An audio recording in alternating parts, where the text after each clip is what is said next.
Hello, good afternoon. Welcome back to 1874. Just trying something this afternoon. I'm aware that we used to do previews live on the channel, Dave and myself, but we don't do that anymore. So we'll do the preview sometime this evening between 8 o'clock, I would think. So what I wanted to do is just do a temperature check, basically, ahead of Liverpool against Aston Villa, of course, our team.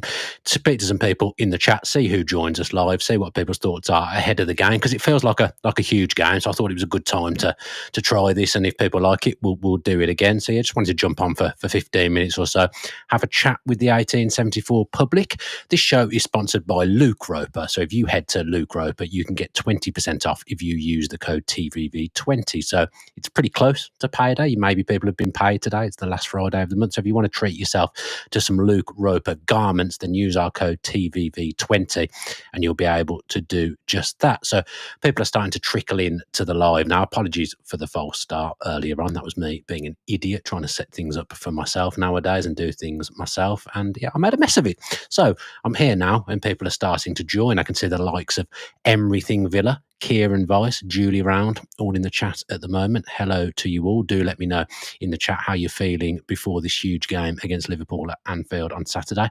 Don't get confused. It's an 8 o'clock kickoff. My dad, I think, maybe even still believes that it's a 12:30 kickoff on TNT Sports. It's actually 8 o'clock in the evening because it's been a European week, and to help the English teams now, TNT agree to move their games to 8 o'clock at night instead of lunchtime to give teams extra time to recover. I know it was Carabao Cup, wasn't it? Liverpool played in the Carabao Cup. It wasn't a European week at all. That's next week. So I can see people starting to join now. Shane Arby says, hello, Dan, and good afternoon to you. Do you know of any injuries? I don't. Emery is about to do his press conference at around 2 o'clock, I believe.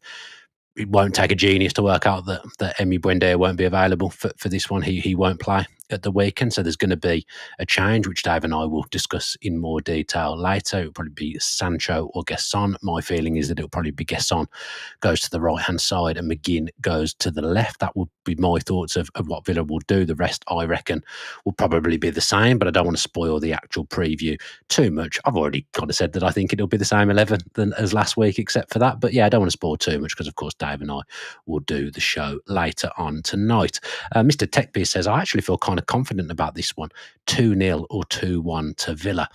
I've said this previously on shows. I hate it when you're the team that faces a team that's on a bad run, because Villa are obviously a brilliant team and have been brilliant under Unai Emery, but it still feels like a very Villa thing to do, to kind of get teams out of a rut, and Liverpool are in more than a rut at the moment. This is a bad one for them. Adam Wright says it's an 8 o'clock kickoff because rugby's on at Everton's ground at lunchtime. Supreme knowledge from Adam Wright. Not much gets past him at all. Great knowledge from him. I haven't seen that anywhere. So fantastic. Thank you, Adam Wright, for alerting me to this. I didn't know. But yeah, Liverpool on a bit of a horrible run at the moment, aren't they? And compounded by the Carabao Cup exit in midweek, although looking at the team selection, I do think Slot's justified his changes, and fair play to him for justifying that. He shouldn't really need to justify his changes to anyone. But it did feel like a bit of a cop-out to me, excuse the pun, because if the first team had gone and lost again, the crisis obviously deepens. I think by playing his kind of second, third choice players, it kind of negates that happening, and they can almost treat it as a separate entity. But they're on an awful run at the moment, Liverpool, aren't they? And, can Villa go there and get something at Anfield, a ground that hasn't been a happy hunting ground for Villa in recent years? Not won there since 2015-16, I believe, when Gabby Agbonlahor was scoring the winner. They can get more stats like that if you go and check out the stat pack that AVFC Stato and I recorded yesterday, if you haven't watched or listened to that. And worth noting at this point as well, video is now available on Spotify, I believe. So if you want to watch this show on Spotify via video, you can do that now, which is a nice little extra thing. Chad Lavelle, I like a question like that. Nobody else listened and nobody else asked questions as far as I can see.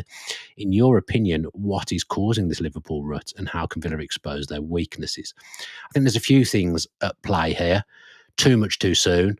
I think he's integrated the players a little bit too quickly, in that, Ekitike was firing, for example. Then he tried to put Isak straight in and Ekitike was on the bench. For me, if you're playing well, you've got the shirt, and I think Ekitike probably should have kept the shirt for a bit. changing both fullbacks at the same time.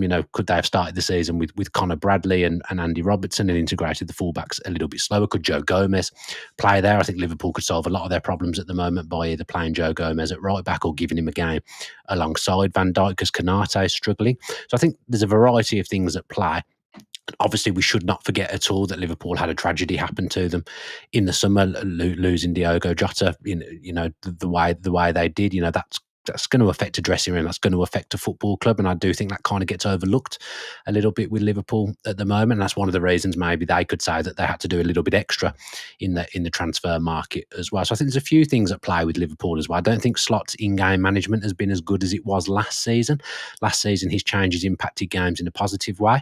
At the moment, and we've probably seen this with Villa in the past as well, it feels like he's scratching around for his best team, just trying to land on something.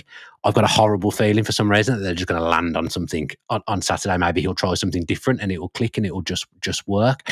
I think the critical thing for Villa is to get yourselves ahead in that game. If we can get ourselves ahead, we give ourselves a massive chance. If they go 1-0 up, that Anfield atmosphere will kick in because their crowd will be up for this on a Saturday night. They know that they desperately need a win. I haven't looked, I'm not sure when Arsenal are playing, but they need to start making up ground because they're losing ground at the moment, aren't they, to Arsenal, who are on an incredible run of form. So Liverpool need things to switch pretty quickly. But to answer the question, they're just kind of changing too much in game. Sometimes they have 3 right backs at the moment. Szoboszlai has moved there, and then in the game the other week, he suddenly moved back into midfield because that wasn't working. Frimpong's been coming on when he's been fit. Bradley starting. Like there's just too much going on. Stuff like that won't ever catch on. Changing your right back 3 times in a game, and they've just looked a little bit more open. Slot mentioned that teams have found a way of playing against them. It's up to him now to find a way to curb that.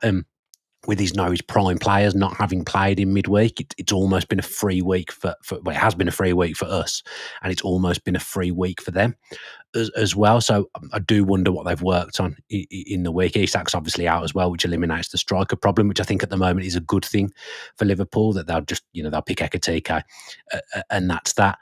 Salah scored a goal last week. Does he hit some kind of semblance of form now as well? Gravenberch is back. He's a massive player for them. He was their player of the season last time round. So I've had a really, really good feeling for all Villa's games recently that they've won, and I felt like they might win. I've got a horrible feeling that Liverpool might stumble upon something this weekend. I hope to God that they don't and their bad run continues. But I do have a feeling. I just don't think it will last. I don't think it can last. They've got too many quality players, despite what some kind of mediums are saying about Arne Slot. He's a very, very good manager. I think people are forgetting that he's won the same amount of Premier Leagues as Jurgen Klopp, and he did it in his first season. And people are saying that it's Klopp's team and whatnot that he won that league with. It doesn't matter.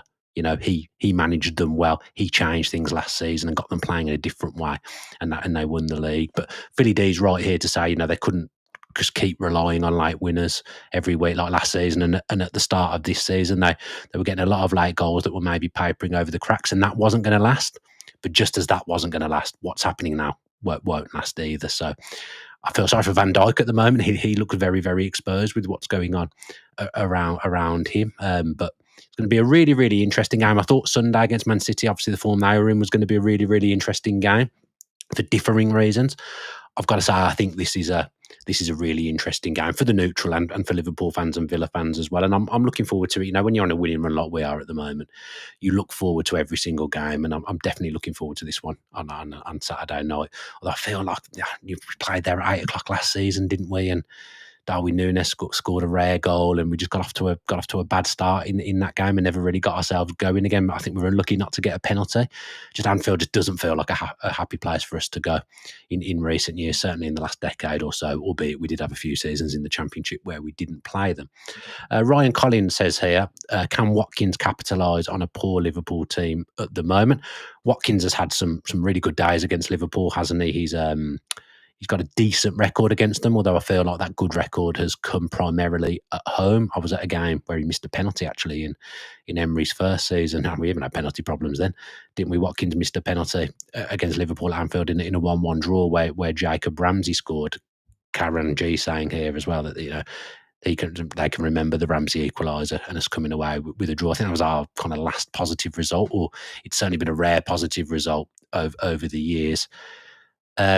Watkins, to get back to the question, I thought he played really well on Sunday, on Saturday. Yeah, no, Sunday. I thought Watkins played really well on Sunday, and I'm at risk of repeating myself here for people that watch the channel, because obviously we did a lot of content post Manchester City.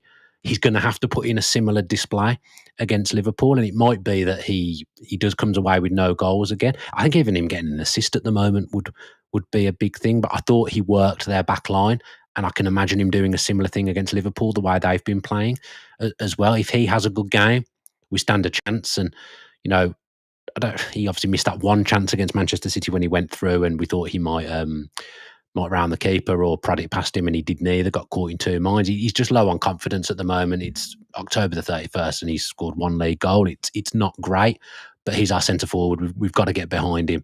I rate him very highly, as everyone will know. I think he'll come good. He'll score goals again. He'll get into double figures. He always does that. He just needs something at the moment to almost bounce in off him, or kind of run a goal where he doesn't have time to think about it. The goal he did score this season, incidentally, was when he kind of had to be instinctive and lob it over the Fulham goalkeeper. He almost just needs a chance to come at him quickly, that he just tucks away on instinct without thinking. I think some of the chances he's had this season, he's had time to think. And when you're low on confidence and things aren't going well for you, the last thing you probably want is one of those chances.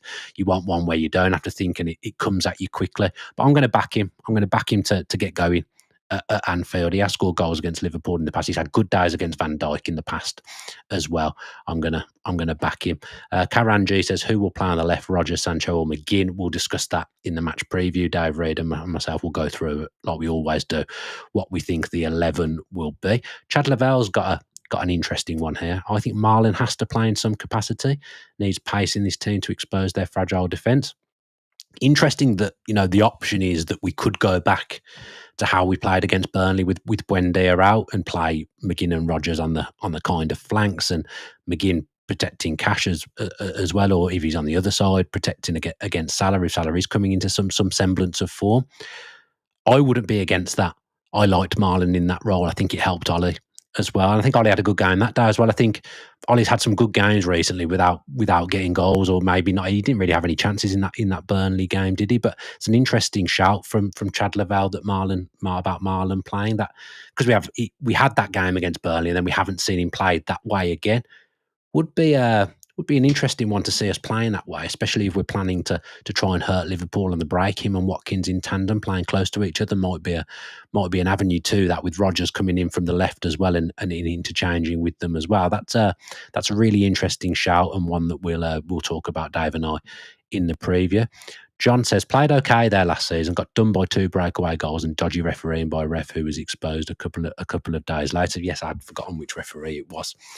Actually, we did have some stuff go against us that day. That was the period where we kept getting done on the break from our own corners, wasn't it? It was like soul destroying at the time, and we couldn't believe what was happening. I think we'd got away with one earlier on in the game, and then it happened again, and they scored. I think a game later, maybe the same thing happened again. But yeah, different times. We're going into this one on a good run. I think back then things were quite patchy. We weren't always playing well. We couldn't string a run of wins together at that point. It was win loss, win loss, win loss. At the moment, bar the go ahead Eagles game, we're on a really good run.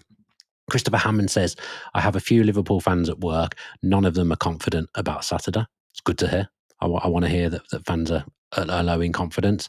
I did talk sport too yesterday, and people are talking at me. This is a really good opportunity for Villa, which it is. But as I said earlier, like coming up against these teams who are on bad runs, I just hate it. It's like Dr. Villa, isn't it? It's I find them. I think you've got more to lose in these games than you have to gain. Sometimes is the way I look at it.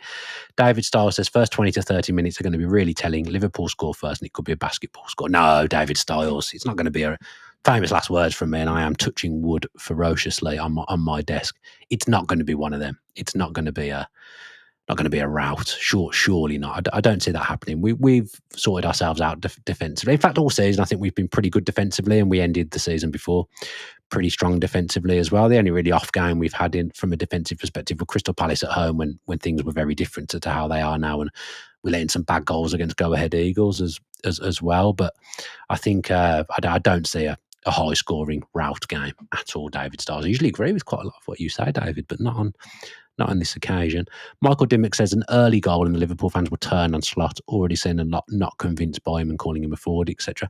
I always think that's social media. I think in the ground, Liverpool fans are very positive. They'll realise the plight that they're in at the moment, and I don't see that they'll turn on Slot, especially not during a game. I think they'll support their team. I don't see it being like that at all. I really do think. I think the Liverpool fans will be up for tomorrow night because haven't. It's Liverpool. They've not known many runs like this, have they? Have I spelled temperature wrong in the thumbnail? Absolutely sensational scenes from me. If I have, apologies. You got to learn to spell. I'll rectify that as soon as I come off air. Quacker Daka says first time I've ever fancied us to get a result at Anfield, and I'm 59. Nice to see someone older than me for a start. Quacker Daka. We have had some good days in there in the past. Curtis Davies scoring a goal, the 1 year, obviously the Gabby winner that I spoke about. We had a year with Big Dion and Lee Hendry scoring as well. I think Vassell as well. So we have had some good days in Anfield. It just doesn't feel like they've been recently. Chad Lavelle, I'm going to finish with this. Need another massive Amadou performance. Repeat of last weekend would be great. Completely agree with you. He was brilliant last week, and if he can have another monster game, that'll go some way towards Villa winning or getting a positive result. I'd take a positive result of some sort. I would look at, depending on how it happens, a draw as being a positive result. Right then, I'm going to go.